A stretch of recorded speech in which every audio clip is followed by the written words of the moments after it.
Hello, everybody. Before I get to this very special episode, a reminder that if you are traveling to a conference and you are presenting your research on a poster, check out featherposter.com. You can get your research poster printed on high quality canvas. It will look great, and most importantly, it will be super easy to travel with. You can fold it up. It will fit inside of a pocket. It will fit in your laptop bag. It will fit easily in any bag. You can ditch that tube, travel with ease to your conference, and still have a poster that looks great. Go to featherposter.com, check it out. Use the promo code TWOBRAD, TWOBRAD, all one word, at checkout, and you will get $10 off. Featherposter.com, check it out. Now, on to the episode.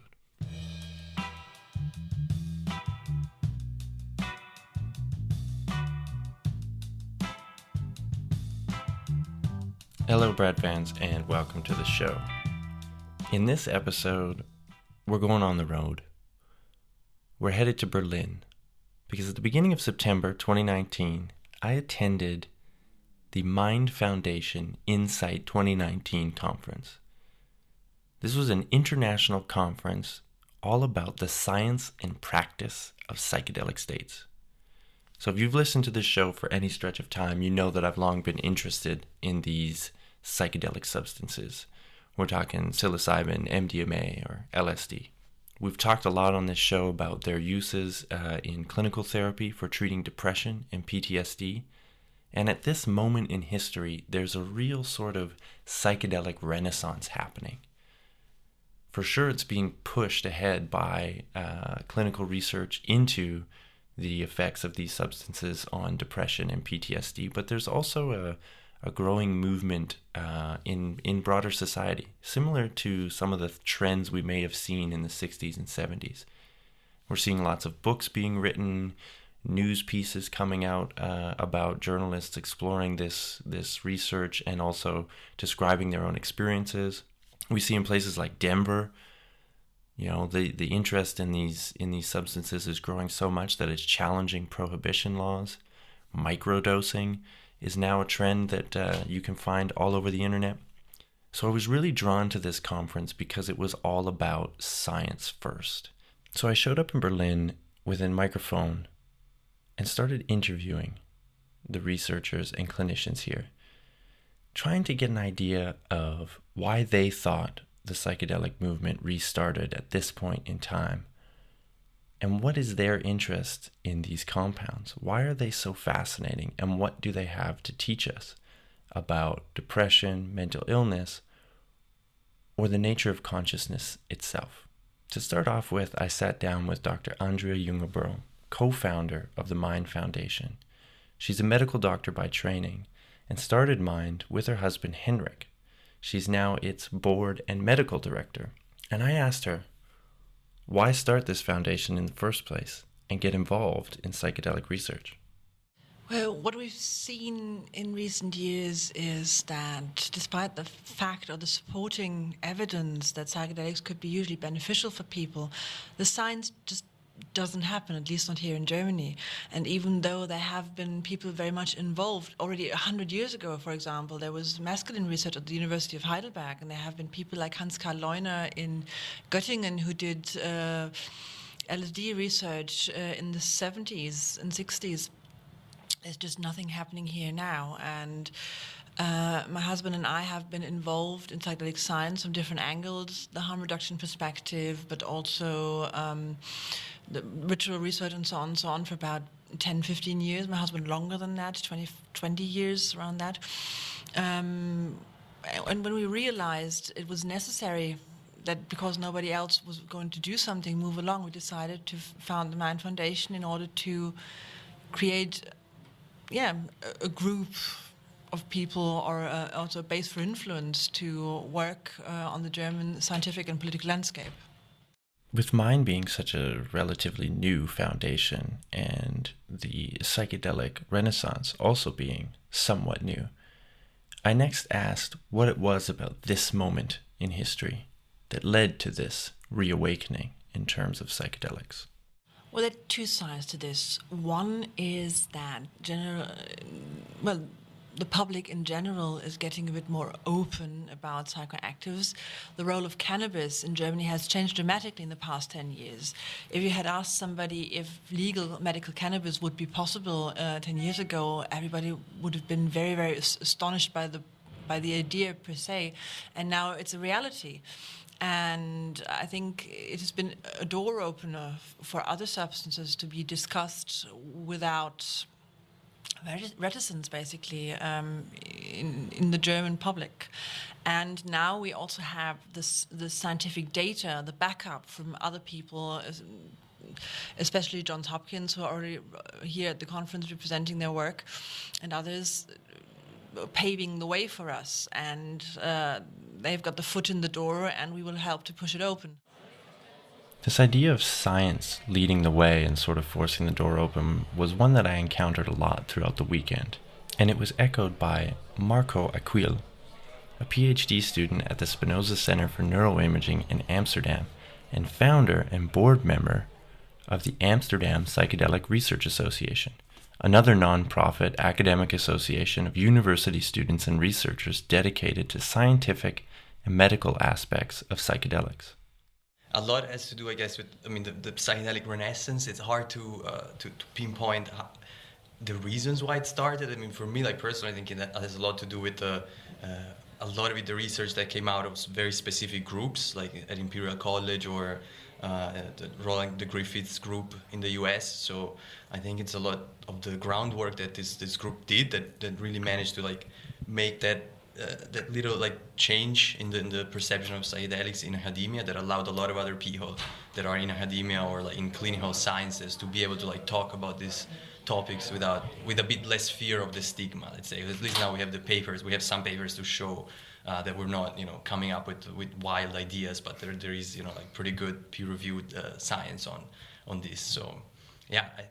But how did it happen? I mean, it's hard because it's a long history, obviously. Like associations like MAPS have existed for like 30 years, and they've been slowly pushing. And I guess it's a snowball kind of thing. At some point, it just, yeah. Philip Bromberg, clinical psychologist with a background in addiction work and co-founder of yet another nonprofit, the Swedish Network of Psychedelic Science, had this to add about the psychedelic renaissance.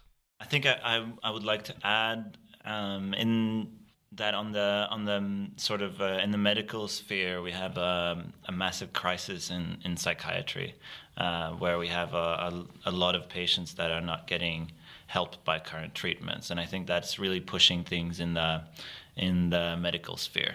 The unmet need of the scores of individuals in Western society suffering from depression or PTSD really does seem to be a huge driver behind the psychedelic renaissance. Indeed, psychedelic-assisted therapy was a huge part of this conference as well. I was lucky enough to sit down with Dr. Rosalind Watts between conference sessions. Dr. Watts is a clinical psychologist with the Psychedelic Research Group at Imperial College London. She described to me how during her early years at university, a time when magic mushrooms were legal, she first noticed some things about the social groups who used them. And then she discussed how a personal relationship with a close friend suffering from depression led her to see the therapeutical value of these substances.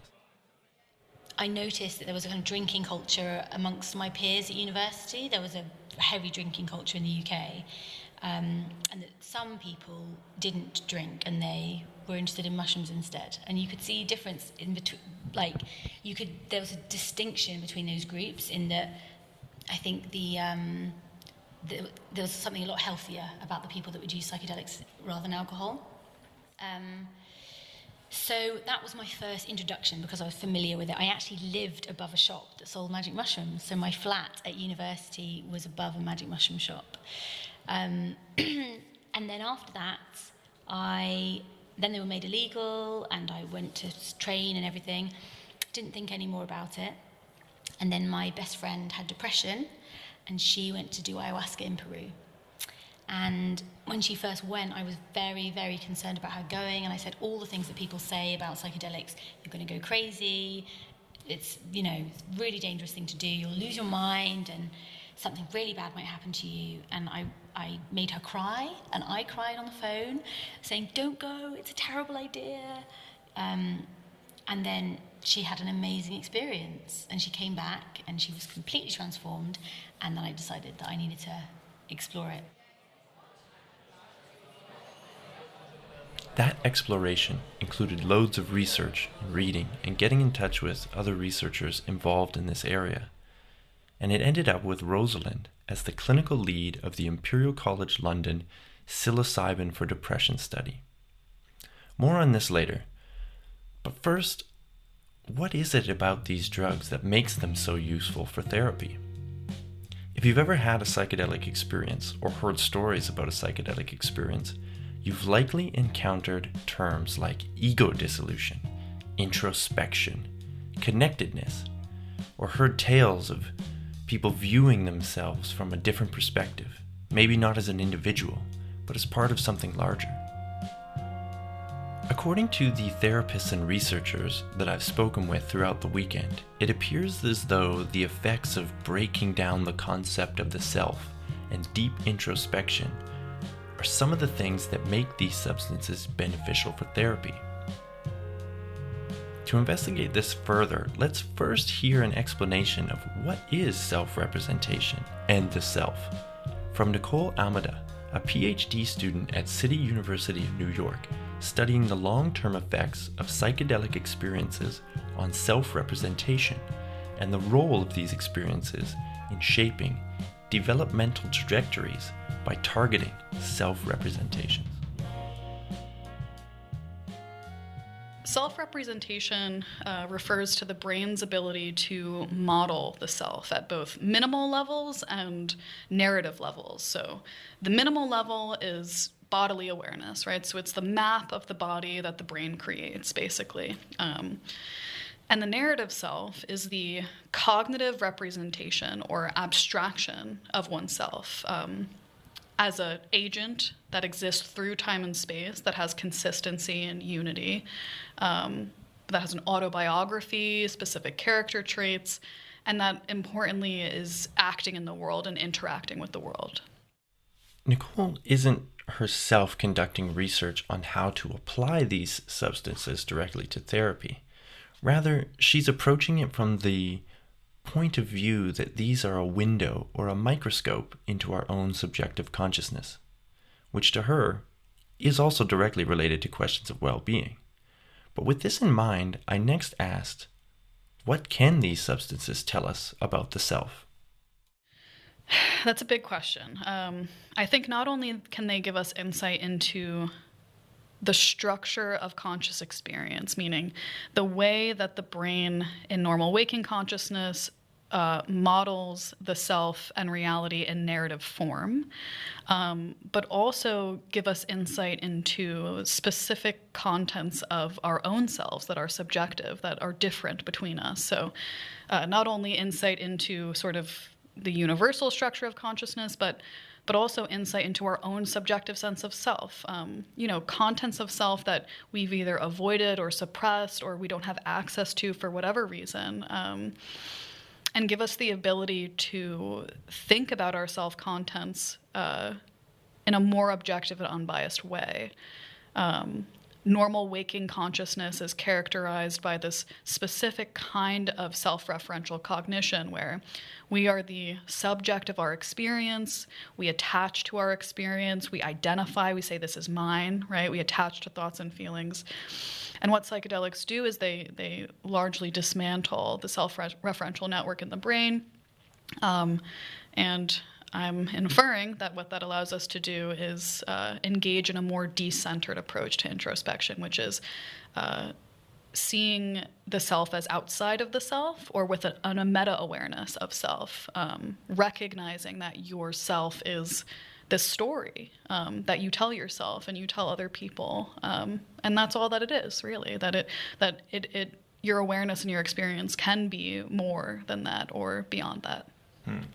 So this, makes me think of the classic psychedelic thing of like ego dissolution or self-dissolution, that kind of thing. So is it maybe kind of like if you break it down, and this is probably a clumsy metaphor, but if you break it apart into pieces, then you can see how you've constructed it, or you can then look at how you've constructed it and say, hey, maybe this is not what I thought it was. That's essentially, in essence, what it is. It's this idea that every day we're implicitly and explicitly building the story, and that we pick up a lot of things that are influencing how we construct that story, and that it's not all necessarily in our control, and that sometimes that story can get rigid and we can get attached to that story, and it can become really maladaptive. It can prohibit us from optimally functioning. And what these substances do is they, this isn't, I didn't say this, but I think it was Robin Carhart Harris that said they're a window of opportunity, right? So they, create a window for us to instantiate change in this story. To me, this has always been one of the really interesting parts of the psychedelics experience. This gaining of a new perspective of yourself or of the world that is unachievable via, quote, normal consciousness. It also gives us a sense that this normal consciousness that we experience is really just something that we've manufactured and, in essence, a hallucination itself.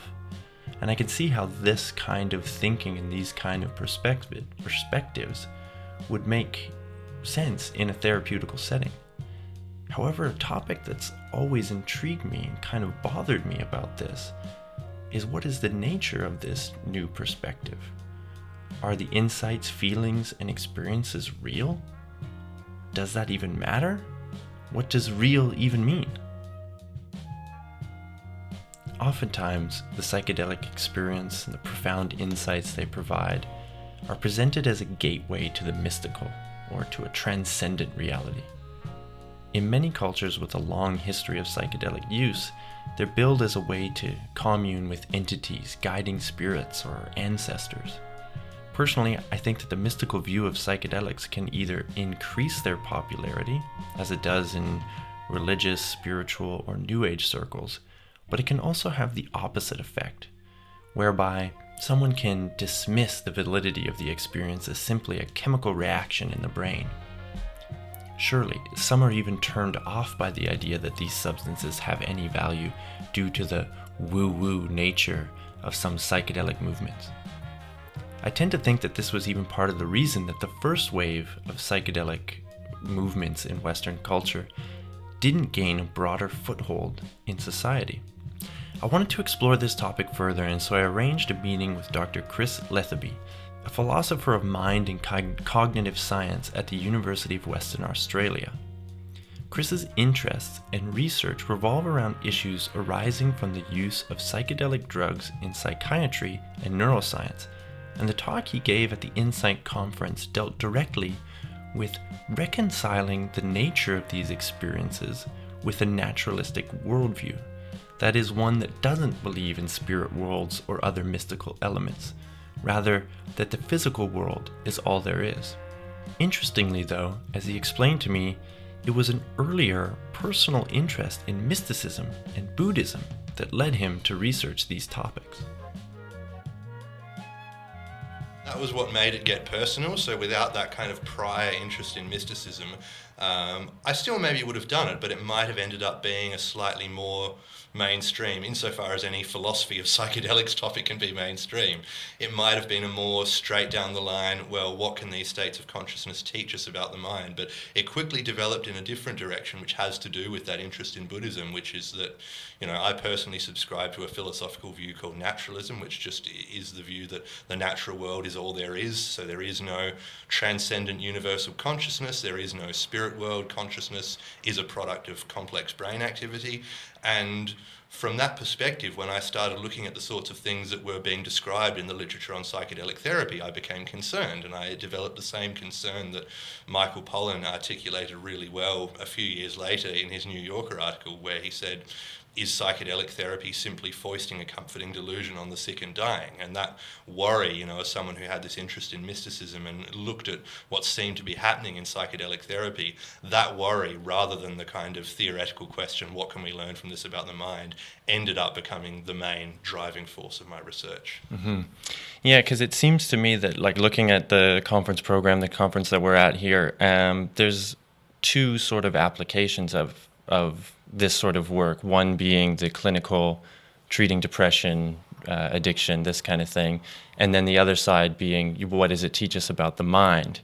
But is there a third way that you're looking at with mysticism, and what do these experiences mean for people? In a sense, I do think there's a third way. What I'm looking at encompasses both the sort of paradigms or approaches you mentioned, but I would say that the third approach is a sort of transformative application, the betterment of well people, as Bob Jesse put it. And that seems to operate, at least plausibly, by the same mechanism as the therapeutic stuff. So across a lot of the clinical trials, you've got psychometric ratings of mystical type experience predicting lasting benefits, and you see the same thing in all the studies with healthy volunteers, people who are sort of interested in the religious applications or personal growth or whatever. You see the same kind of robust correlation between mystical type experience specifically and lasting psychological benefits. But there is a bit of a third way structure to what I'm trying to do, but I guess to my mind, if you look at a broad general conception of psychedelics, so what do we think these drugs are, what do we think their most important effects are, I like to say that there are kind of historically two diametrically opposed conceptions, which is on the one hand the hallucinogenic or psychotomimetic conception, which sees their essential effects as being cognitive distortion and misrepresentation, and that tends to go hand in hand with naturalism or physicalism, right? So people who are naturalists, physicalists tend to be attracted to that view of the drugs. And then on the other hand, you've got the sort of entheogenic or mysticomimetic conception of these as drugs that generate the divine within or put people in touch with kind of real, objective, metaphysical realities, cosmic consciousness or whatever. And so my third way approach is essentially to try and show that there is an entheogenic conception. There is a version of that entheogenic view that is compatible with naturalism or physicalism. So you can be, even from a naturalist or physicalist standpoint, it's still legitimate and coherent and highly plausible to think that these drugs, when they have clinical and transformative effects, do it by inducing genuine forms of insight, genuine epistemic benefits, even things that can legitimately be describable as spiritual experiences. And so that's the kind of dichotomy that I'm trying to smash between kind of embracing the idea that there are these metaphysical realities that are accessed in the experience of cosmic consciousness and so on, and on the other hand, rejecting the experiences as entirely kind of distorting and epistemically vacuous. This led me to pose Chris a question that often comes up when you're discussing these experiences. By reducing the psychedelic experience scientifically to just chemical reactions in the brain, does that cheapen them? And in that sense too, if they are just chemical reactions in the brain, do they still have value? Sure. So on the first one, there's no denying that at least with some of these experiences, it does cheapen them to say that it's just brain activity, right? And so this would be when people have experiences that really do seem to be experiences of a transcendent kind of divine ground to reality, a sort of universal consciousness or ground of all being. If that really is the content of the experience, and that's what seems to people to be happening, and I think in some cases it is, then absolutely the sort of view I take of it is, from that standpoint, cheapening. It is saying that that actually is not real, and that experience did not reveal what you thought it did. However, a big part of what I think we find when we look at the literature is it's actually a lot more nuanced than that. So first of all, even when people have these sorts of cosmic consciousness experiences, it's not like the experience always wears its metaphysical interpretation on its sleeve. You know, a lot of the time afterwards people are grappling with, well, what actually was the content? What was it that I seemed to encounter? And then on the other hand, in a lot of experiences, there just isn't really a cosmic consciousness anywhere in sight. And this is what I think is one of the really interesting things when you look at the recent qualitative studies of psychedelic therapy is you can find people who satisfy all the psychometric criteria for a so-called mystical type experience, but they are not having experiences as of cosmic consciousness or as of the ground of all being. Instead, what they're actually talking about is the dissolution of the ego, so a felt kind of blurring of the boundary between self and world, a feeling that their own sense of identity is less fixed and stable than they believed. They're talking about profound experiences of emotional catharsis and acceptance. They're talking about this deep sense of connectedness to themselves, to other people, to the natural world, feelings of kind of profound, deep embodiment, really inhabiting the body and living from the inside out. And so one of the results there, I think one of the take-home messages actually for the psychology of religion, is that these operational definitions of mystical type experience aren't specific to a metaphysical type experience, if you like. It's just not the case that everyone who satisfies those psychometric criteria is having a cosmic consciousness type experience. But on the flip side, the positive message for psychedelic research is, look, if you are sympathetic to physicalism or naturalism, this is some of the stuff that does go on in these profoundly transformative experiences that you have no need to worry about. So people feeling like their own sense of identity is a sort of contingent, constructed, mutable product of brain activity, and that they have this deep connectedness to the natural world. All of this is stuff that is perfectly consistent with naturalism or physicalism. And so that's some of the stuff that I say, can form a naturalistic spirituality. I really like the term naturalistic spirituality, and Chris's reconciling of a naturalist worldview with the profound insight or experiences of a psychedelic trip resonated with me. I mean, it's really how I would describe my own personal views and experiences with psychedelics. Yes, these are drugs that alter consciousness in a somewhat predictable way, meaning we know what brain receptors are being stimulated and how. But the value one can garner from the experience is real. I know for a fact that many of my friends and peers of similar background would agree with this as well. So regardless of whether you believe the experiences to be truly mystical or not, there's no doubt that a big part of the psychedelic movement in society is coming from people who want to explore and partake in these experiences without being what we would consider mentally ill. I asked Chris about his personal thoughts on this and how he views the role of psychedelics in society and culture outside of the clinical setting.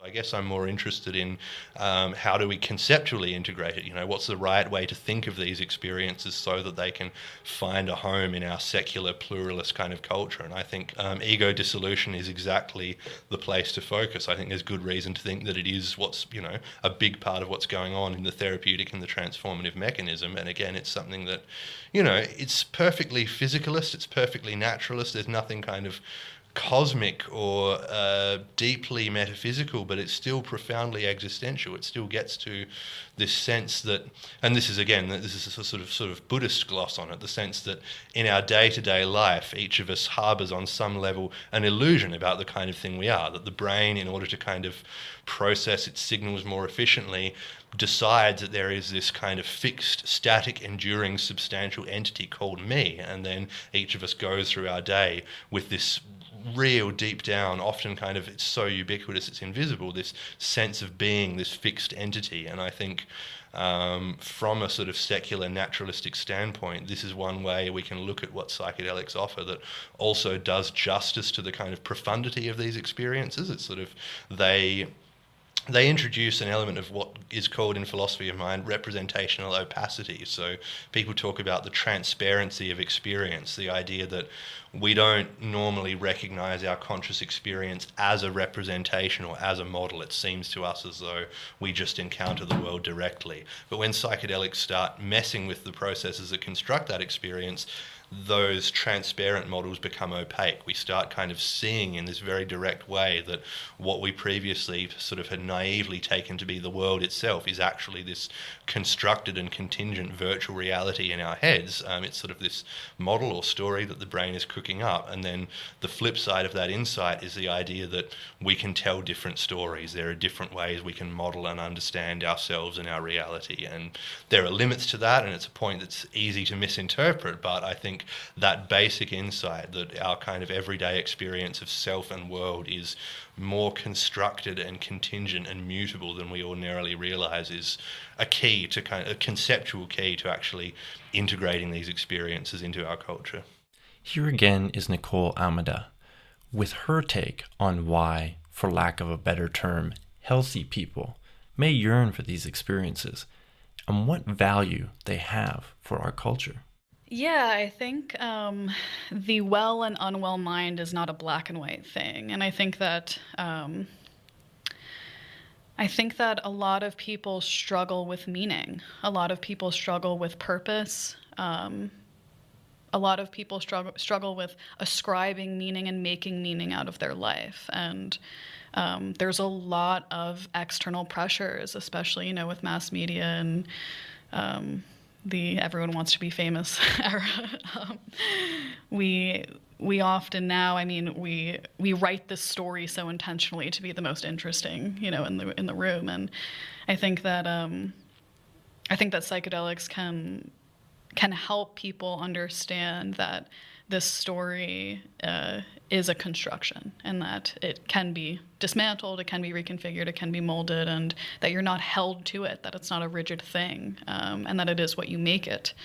That being said, I think that healthy people, healthy, again, what is that? But okay, well, just people that don't have a diagnosis, that aren't mentally ill.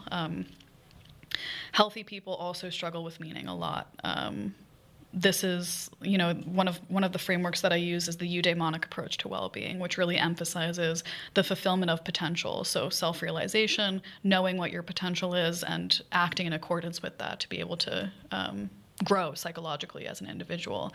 And a lot of times how we can do that is very unclear. And the answers aren't external, right? So there's all this self-help. There's all these different kinds of ways that we look for the answers about how we can grow. And what psychedelics do is they put a mirror in front of you in a lot of ways. And it's kind of cliche, but it really starts with self-confrontation. It really starts with honestly looking at yourself. And I think that's the best medicine you can give someone is a really solid, compassionate mirror that tells you it's okay to look at yourself. So, with all this information now about the psychedelic experience, what it is, how it works, what is the value, let's turn back to Rosalind Watts and her work on depression. Knowing that these substances can generate these feelings of deep introspection and give us the, quote, compassionate mirror, as Nicole Almeida put it, how does this look when we try to practically integrate this into a clinical setting for those suffering from mental illness? Again, here's my conversation with Dr. Watts. Where ayahuasca is used, there is a very strong cultural container for that experience. They have lots of rituals, traditions, very clear training for their shamans, and it's all very, it's has a very strong tradition. For the psilocybin model, the way it's used in Western context, we don't really have a tradition. There was something developing in the 60s, but it didn't come into fruition, really. It was stopped. So we don't really have a tradition. So in order to build a container that's strong and robust for people to feel safe and secure and to grow in, we need to start thinking about the container. And so we've developed at Imperial a model to help people to do that and to feel that they have a framework. So it's called Accept, Connect, Embody. And really the key components of the model are, as the title says, so the acceptance idea is that challenging experience is really to be welcomed rather than run away from. If in the psychedelic experience there is painful stuff that comes up, we really encourage people to really explore it. The connection part of it is about connecting to values and just ways we can support people through that process of really holding on to what they connect to. It's easy to have these connecting experiences and feel at one with everything and that you understand yourself better, but then you lose it when you go back to normal life. So it's about how to really consolidate that connection and help people make changes. And the embodiment aspect is that psychedelic experiences, one of the things that makes it most wonderful is that it is an embodied process. It doesn't happen, you don't think yourself into a psychedelic experience, your body takes you there. And you feel emotions come up in your body, and you feel healing sometimes in your body. And we're a very disembodied culture. We're very much stuck in our minds. So it's about helping people get back to somatic awareness. And And I think those 3 pillars are probably, I mean, there's just one model, there'll be lots of others, but for me, from the work I've done in the previous study and the current study, those 3 themes, acceptance, connection, and embodiment, feel to me like they are really important. And even if that's the only framework you have, just to think about those 3 aspects, then that's better than not having any framework at all, perhaps, for some people. So this is really a way of taking all this, we know these substances can be useful, so we're taking it now and we're giving like a practical, translatable, maybe manual or toolkit is sort of the wrong thing, but for people, for both the patients and the practitioners to guide them through the experience? Absolutely. So, the way we think about it as a map, not a manual. We think about the psychedelic experience as a journey, and this is a bit of a map of the terrain. These are the areas that you might want to go towards, rather than anything directive like a manual. And it's going to look very different with every person, and it's very important that it's flexibly held rather than too directive. And in terms of what the therapists do, so the analogy we use in the Accept, Connect, Embody model is that of diving down underwater and look, you're on the seabed and you see lots of spiky oysters, and those oysters represent traumas in your life, and you open them up and you look through them, and then you look for the pearl, and the pearl is the meaning, and then you swim up with your pearl, and that's about connection to meaning. And in this analogy of the journey, the therapists are seen as the oxygen pack on the back of the patient. The therapists do not direct, they don't fix, they don't have any answers. They are simply there for reassurance and support to enable the person to dive deeper. So I think that's an important distinction, that that in traditional therapy, the therapists are much more central to the therapeutic process, but here you take very much a back seat. So the ACE framework sits in the mind of the therapist as a very, very loose map, rather than anything that they're going to stick to very carefully. And from the participant's point of view, we don't give the participants the map at all.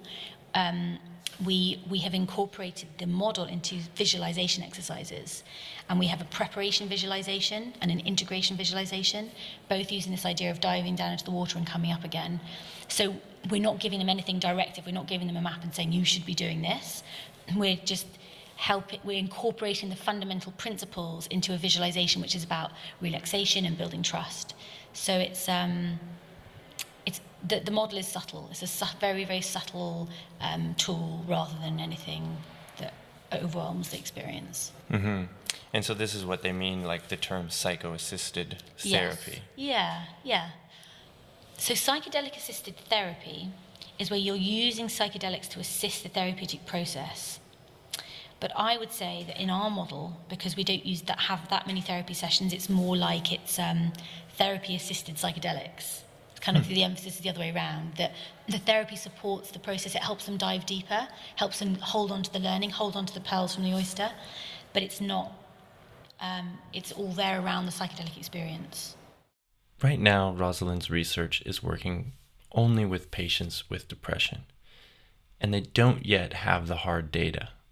However, she is optimistic and feels that the benefit of their approach is that it contrasts many forms of therapy, of current therapy, which have proven ineffective, in that their model goes deeper and targets the root cause of pain. I mean, it'll be a while before we have data from the study, but so far, certainly seeing that this approach, this new paradigm, this new way of doing things, is very much the opposite of the old way. So antidepressants and actually a lot of CBT type therapies are very much surface level. Then you don't get to dive down into the root causes of your problems. It's about managing the symptoms. And also, they often don't work. They don't work for a lot of people. And the mechanism by which they work, certainly for antidepressants, is often for people a kind of a numbing of emotional distress. And even with CBT, sometimes you're trying to think differently about things so that they're not so distressing. We do the opposite. We go into the pain, more pain, make the pain bigger. We fully welcome that. So it's not about suppression, it's about going in and through pain. And what we do know is we don't know the scores on people's depression measures yet, and we haven't got the brain scan data, which is our primary outcome, is the brain scan data, how people's brains change before and after. But what we do know is that people love the approach, that people really feel like it's a relief to finally be but having the permission to go into those painful things, and having the permission to, if they want to cry and scream and shout, to be able to do it, to have the space, and to feel the trust with us, and to feel that they're not hurried along, and they're in a beautiful room with beautiful music, and their pain is really respected and held. And where in life do you get that? So I feel instinctively like I know that this approach, this model is really resonates with people, and I hope the data will show that it's effective. But we don't know. We'll have to wait and see for that. Dr. Watts' work is indeed promising, and like she said, it's just one model of how psychedelic-assisted therapy might look. What I have also come to learn is there are multiple ways in which psychedelic research can unfold. I was lucky enough to get a chance to speak with Dr. Kim Kuipers. She's an assistant professor at Maastricht University, and she's leading a team of researchers who are studying the neurobiology underlying the cognitive and emotional states produced by psychedelics and MDMA. As she tells me, placebo-controlled clinical trials are, of course, needed and informative, but there is another data source that she believes should be mined: so-called naturalistic studies. In these studies, researchers actually go themselves to the underground retreats or ceremonies where people are ingesting psychedelic substances, and they gather data directly from the participants about the nature of their experiences. We have, like I said, a long-standing history of doing placebo-controlled studies. But then you are still in your lab testing one person at a time. And it has value because you have everything under control, and you really know that what you give to people causes your effect. But then you have these naturalistic studies where people take a substance in a social setting, and it also has effects. But the beauty of it is that you can learn from that. I think, it will provide very important data. I think perhaps we should, and we can do that now, if we have data from the lab showing an effect, and we have data from a naturalistic study showing a larger effect, we know that there is more to it than only the psilocybin. There is more to it than only the psilocybin. When people are at a retreat, you are in a group. You are there for almost, not always the same reason, but you bond. You share an experience, and this is very important. This empowers you, this makes you stronger. And I think this will be valuable input for, if psychedelics will enter therapy, it will be high, it will cost a lot if we have to do one-on-one sessions. And if group sessions are more beneficial for the patient and it's more cost effective, why not? So I really want to take advantage of the knowledge that is out there in these naturalistic settings. And like I said, it will give input to controlled studies. We are able to test in our low-cost studies. Placebo-controlled studies cost a lot of money. Naturalistic studies do not cost a lot of money. We get preliminary data, which we can use.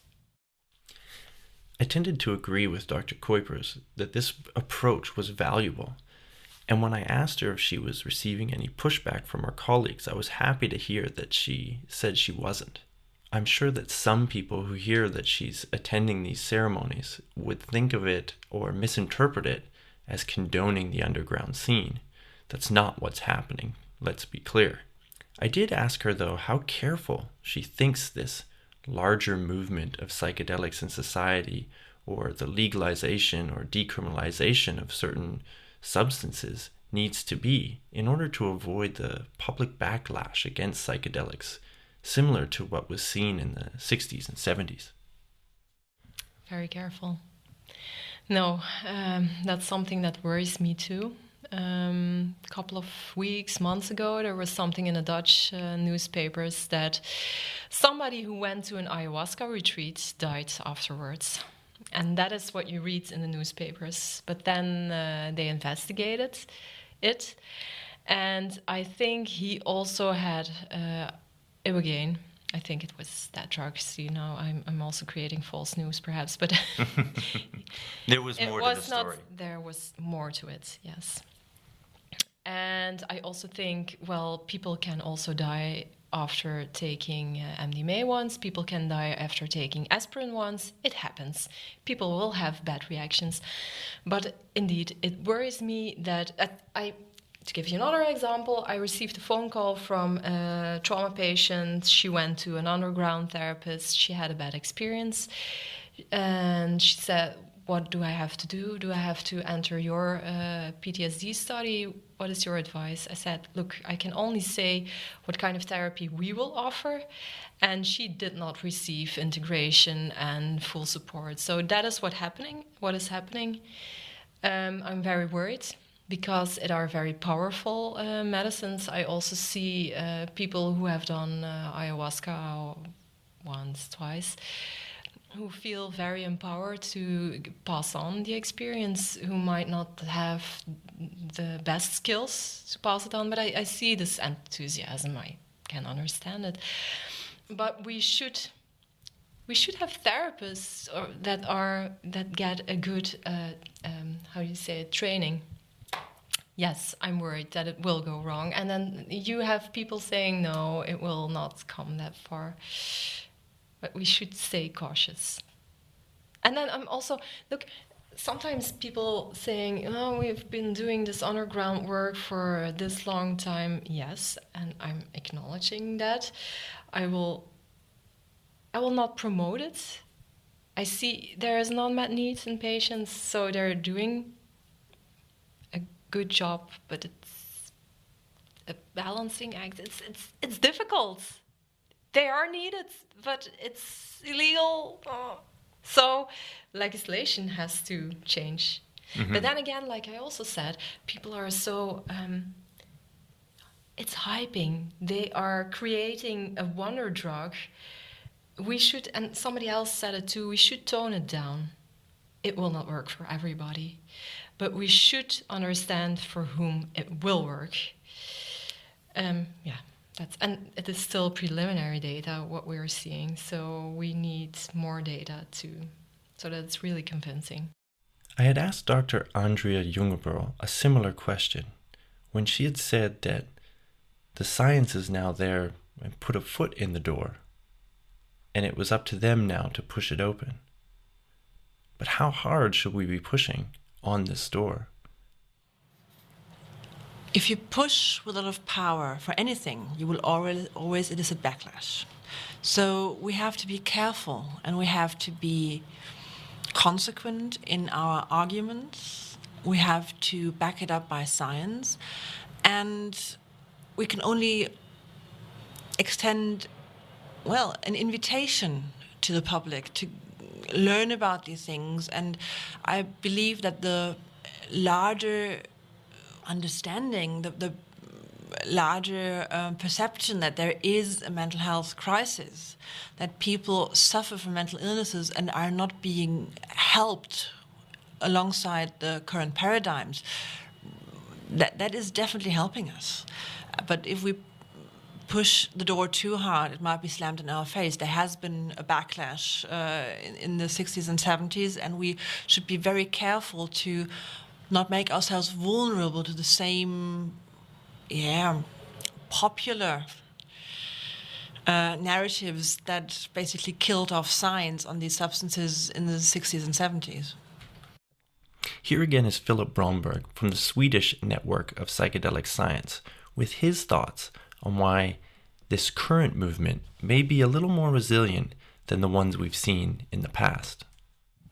I think there's a whole lot more knowledge about these substances out there. When these when the Western society discovered psychedelics in the 50s and 60s, nobody knew what it was, nobody knew about the risks, and nobody knew anything about the realistic benefits as well. So they were really seen as a wonder drug that would just cure everything. And now I think we know a lot more about the risks and about the set and setting.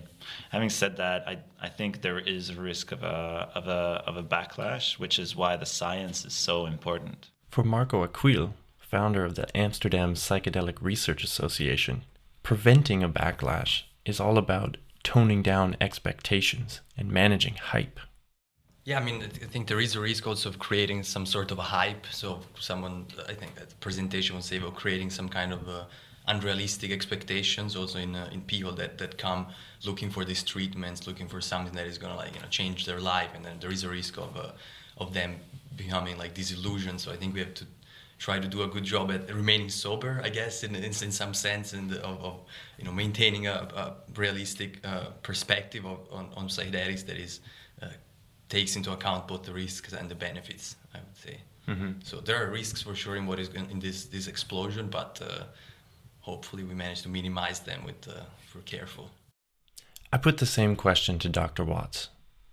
Does she think opening these substances up to broader society is a good idea? And what are the ways in which we can do it safely? I'm really looking forward to them being opened up to broader society safely. I think there for sure are safe ways of doing it. We can learn all the lessons from the 60s. We're not going to make those mistakes again, I hope. Would be crazy to. What about the situation that's happening in the US, where there's a lot of decriminalization happening, legalization happening? Does that scare you? Not at all. I feel really positive about that. I think it's wonderful. I think they have, from what I've seen, some really wonderful people in those movements, and they have some quite well-developed networks. It feels to me that they're doing it with real integrity and a sense of therapeutic purpose. And of course there will be some things that happen, of course there will be. I mean, look at alcohol, it's fully legal, and look how many people, have terrible accidents and die and everything else from alcohol all the time, and it's still legal. So if we have there will be a few people that perhaps, I don't know, there will be things that happen because it's altering consciousness and it's not going to be able to be fully controlled. And I think we have to be adults about it and understand that there are the potential for benefits, I think, are great, but we have to wait for the science to show us as well. I think in terms of our timing, we're still at the beginning of the scientific project, and that more and more data is coming in all the time, and it's massively expanding. But I do think that we should be driven by the data and driven by what science is showing us, so that it seems to me that these decriminalization efforts are very well timed, because they seem to be happening just at the right time. As long as they don't move too quickly and too radically into as long as they stay behind the science, just behind the science, I mean, the problem with that is that in terms of getting this available for people as a licensed treatment, that could be many, many years. And of course, the challenges we face at the moment with the collapse of our ecosystems, this is something that potentially could help us. So it's a very difficult thing, because on the one hand, I want it to come through as quickly as possible to support us in this moment where we find ourselves needing to build resilience, needing to become more conscious, needing to become more connected to each other. This is a tool that could really help us. And we need it now. But if we get too impatient about it, the whole thing could be derailed. So yeah, I spend a lot of time thinking about this dilemma of how fast, how slow. I think we just need to do it in a connected way. We just need to do it. We can do it fast, but we need to do it in a way that is really in line with our ethics, integrity, safety, trust, and then I think we'll be okay. Finally, let's turn back to Dr. Andrea Jungebroe. First, for her thoughts on what might be more dangerous than a public backlash. Well, the danger is there, but I think that here in Germany, the bigger danger is underground therapy. We've had networks of underground therapists working with psychedelics forever. It has never ceased to exist. And I'm not saying that they're all charlatans or not doing good work. There are some people out there who are very good therapists, taking very good care of their patients. but they're working with uncontrolled substances in mainly uncontrolled conditions, and this causes danger. There are casualties, there are adverse effects, and we should really be careful with this. I think the recreational use is social reality, and people have learned to kind of live with that, and they are not as concerned by it as they used to be. Actually, we have less harmful events in the party scene than you used to have due to measures of safety that are being taken, like drug checking. But I honestly believe that the underground therapy can pose a threat to us. Mm-hmm. So then, is this sort of a unique opportunity right now with the abundance of research that's starting to happen? Is this sort of a unique opportunity to then, balance those two things? You have a lot of recreational use, you have people pushing for legalization, but now you have an opportunity to start to back up some of this with data, and maybe that will help the political side of opening up research, but then also informing the public as to the harms and benefits of these substances. I think that's very much the case, and I honestly believe that having a clear perspective that is neither biased by over-enthusiasm nor by too much fearfulness of these substances is the way to go. So it seems then that maybe there's a middle ground between, a free-for-all, everyone should be taking these at whatever time they want, and then a strictly medical, these are used only in a clinical setting. Is that something that you personally think? And if so, what would your vision of the future of these integrating into society would be? I think these things have to be gradual processes. And as Thomas Metzinger said yesterday, we have to implement a Bewusstseinskultur, a culture of consciousness to work these tools. If, for example, cars had been invented and nobody had started driving schools, we would see far more accidents these days. So I think, to a certain extent, normative attempts of defining rules, of defining guidelines and patterns are necessary, and we should be proactive with that. If I would be free to envision this, I would like to see first free access for people who really need the treatment. And then I would like to see, if that is safely possible, an extension to people who want to self-explore and do this perhaps even as prevention methods for their own mental state and health.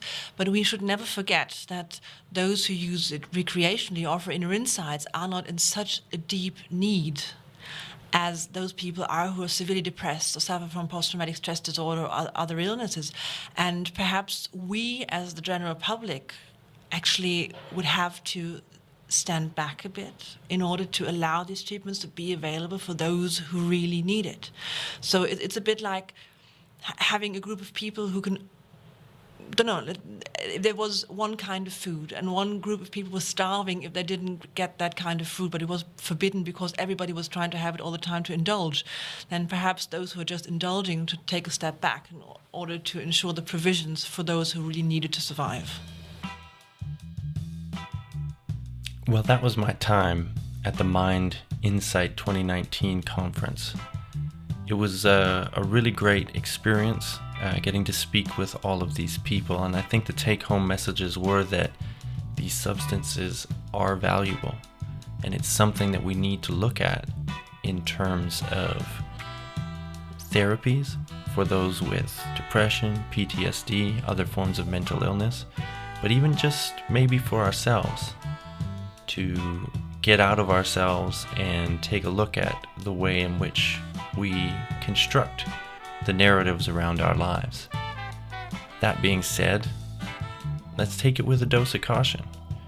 I and many other people are excited about this movement, but as you've heard at the end of this podcast, maybe we should take it a little slow and avoid some of the pitfalls that over-enthusiastic movements of the past have fallen into. For the last word, I'm going to leave it again with Dr. Andrea Jungerbo, when I asked her what her take-home message for people new to this subject or curious about psychedelics and psychedelic experience would be?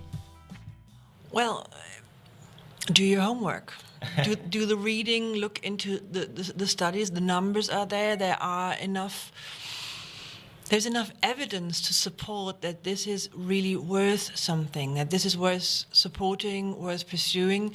And I personally believe that we need to come from a very fear-based perspective on psychedelics to an informed, knowledge-based and compassionate perspective that puts people in the middle and not our own fear of things changing that we can't control. Mm-hmm.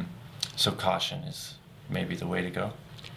Caution is always the way to go, but caution and compassion combined could be the best way of handling this. Many thanks to all of the people at the Mind Insight 2019 conference.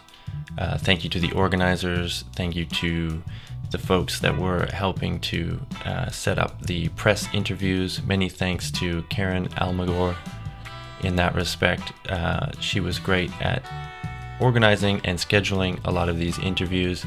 It was great to be able to attend as a member of the press with my humble little podcast. So many thanks to the meeting organizers. Many thanks to the people who agreed to be interviewed. I appreciated your insight, and to those people who I interviewed and maybe some clips didn't end up in the show, I apologize.